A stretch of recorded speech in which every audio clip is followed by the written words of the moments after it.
একবারই দেখে প্যারাশুট কিনে দিচ্ছে, ওর বউ মুড়ে চিরু দিয়ে হাসতে হাসতে চুল জলতে ঠেলে দেয়। কয়েকদিন পর গ্রামে ফেরত আসে, আমার চুল আছে ভাই, ও এখন ফেরোয়ালা বসে চুল নিচ্ছে, লাটতিছে। আপনার বইয়ের চুল একটা অপরিচিত লোক লাটতিছে, লাটে বলতেছে ভাবি আর নাই, এই যে 1 টাকা সমান হয়নি ভাবি, আর সামান্য লাগবে। এটা সমান দিলে আপনি 200 টাকা পাবেন, দেখেন তো আর পাওয়ার চাইবে না। ওই ঘরের মধ্যে যা মুড়ে আছে আমার কাছে বুঝলেন, আবার তুলে আনেন, দেখেন তো ভাই ওই লাড়ে বলতেছে ভাবি হসে ভাবি। আপনি বিয়ে করলেন, আপনি নারকেলের তেল কিনে দিলেন, আর একটা রাস্তার ফেরুওয়ালা আপনার বইয়ের চুল লেডা লেডা কিনতেছে, আপনি মনে করতেছেন মরে গেলে 5 কাপড় দিবি সামনে ইয়ের কি মারে। মেয়ে মানুষের 5টা কাপড় 2টা কাপড় পুরুষের চাইতে বেশি কেন? একটা হলো সিনা বান, একটা হলো মাথা বান। সারা জীবন যে মেয়েটা মাথার চুল বেঁচে খাচ্ছে, আপনি স্বামী যদি জানবার পারেন ওর উপর শাসন করার দরকার আছে না নাই? জোরে কেন আছে না নাই? একটু মনোযোগ দিয়ে শুনবেন। গভীর রাত্রে হযরত আলী, গভীর রাত্রে হযরত আলীর বুকের মধ্যে নবীর কলিজার টুকরা ফাতেমা মাথা রেখে কাঁদতেছে। আলী বলে ফাতেমা কি জন্য কাঁদো? বলে কান্দার কারণ হলো আল্লাহ তাআলা আমার দোয়া কবুল করেছে। আলী মুস্কি মুস্কি হাসার বলে পাগলি নাকি? আল্লাহ তোমার দোয়া কবুল করেছে তাহলে কান্দো কেন? ফাতেমা বলে স্বামী গো কি দোয়া আল্লাহ কবুল করেছে এটা কি আপনি শুনবেন না? আলী বলতেছে বলেন তো কি দোয়া আল্লাহ কবুল করেছে? ফাতেমা বলতেছে আল্লাহ তাআলা পর্দার ভিতরে আমার মৃত্যু কবুল করেছে। পর্দার ভিতরে আমার মৃত্যু, এটা আল্লাহ কবুল করেছে। আলী ফাতেমার কপালে চুমা দিয়ে বলে তুমি তো একটা পাগলি হয়ে গেছো। যে মানুষটা সারা জীবন পর্দার মধ্যেই থাকে সেই মেয়েটা তো পর্দার মধ্যেই মরবে। আর আমাদের বাংলাদেশে সারা জীবন পর্দা করে না, মরার পরে পর্দা হয়। জোরে কোন কথা ঠিক কিনা? কাপড় দিয়ে খাটলি পর্যন্ত চাপড় দিয়ে ঢেকে থাকে। প্রত্যেকটা মরদ মানুষ কয় মেয়ে মানুষের লাশ দেখা যায় না, মেয়ে মানুষের লাশ দেখা যায় না, মেয়ে মানুষের জেতা দেখা যায় না, এটা কোনো সালা পায় না। লাশ দেখা যায় না, লাশ দেখা চাদর দিয়ে ঢেকে থাকে। ফেরেশতারা বলতেছে আল্লাহ এই মেয়ে যখন জীবিত আসলো গোটা পাড়ার লোক সবাই ছেলে সবাই বোঝে অমুকের বউ, তো মরে গেলে 5 কাপড় আমার চাদর দিয়ে ঢাকলো কেন?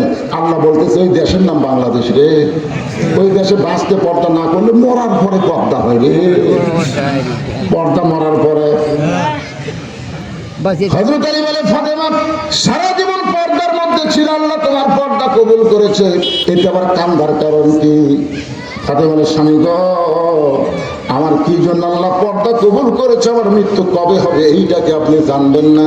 আলী বলে ফাতেমা এই দুনিয়াতে মরার খবর কোন মানুষ কোনোদিন বলতে পারে না, কে কখন মরবে এইটা আমরা কেউ জানি।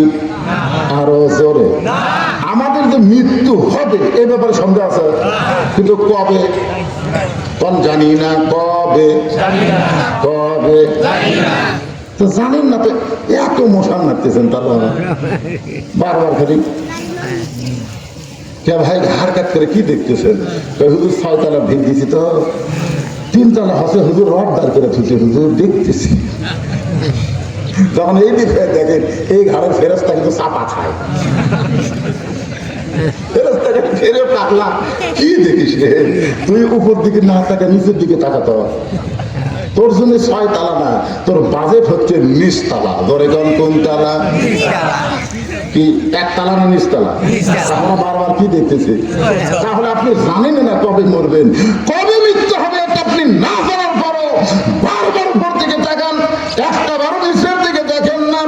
কিন্তু যেদিন ডাক পড়িবে, কিন্তু যেদিন ডাক পড়িবে কবর মাঝে যাইতে, জোগাড় কিছু করছো বন্ধু তার মাঝে বিছাইতে। আলী বলে ফাতেমা কে কবে মরবে এটা আল্লাহ ছাড়া কেউ বলতে পারে না। ফাতেমা বলতেছে আল্লাহ পাক আমাকে জানাইছে,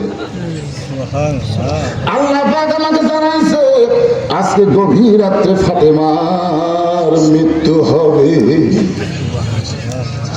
যেই মাত্র কইছে আজকে গভীর রাত্রে ফাতেমার মৃত্যু হবে, গাছের গোড়া কাটলে গাছটা যেমন পড়ে যায় হযরত আলী তেমনি পড়ে গেলেন ঘরের মাঝে। ফাতেমা মুচকি মুচকি হাসতেছে, জোরে খান সুবহানাল্লাহ।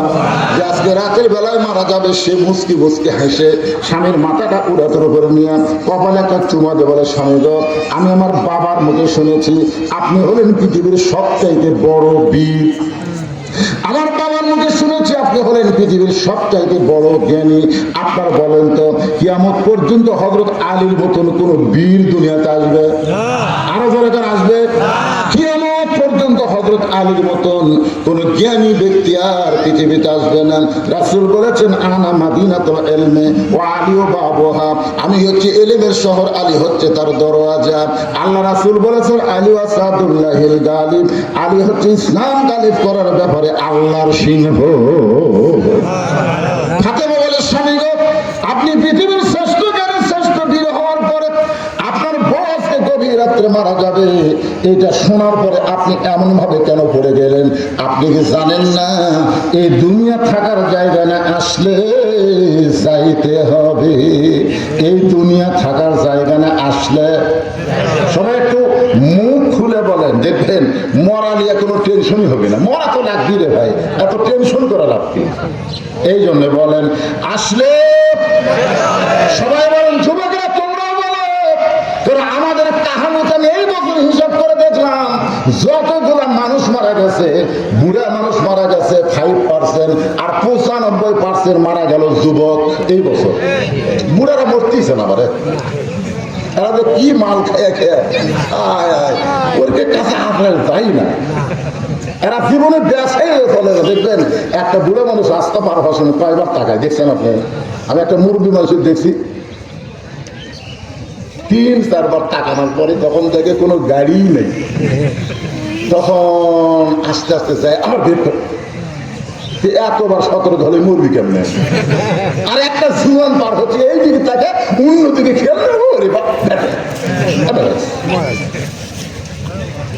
আমি দেখছি এই বছর 5%, 100%-এর মধ্যে 5% বুড়া মানুষ মারা গেছে, 95% মরে গেছে যুবক। আর ঈদের দিনে আমাদের কাহালুতে 13 জন মারা গেছে ঈদের দিনে। একটা বুড়া মরেনি পারে, 13টা যুবক মরছে এই মোটর সাইকেল চালাবার যায়।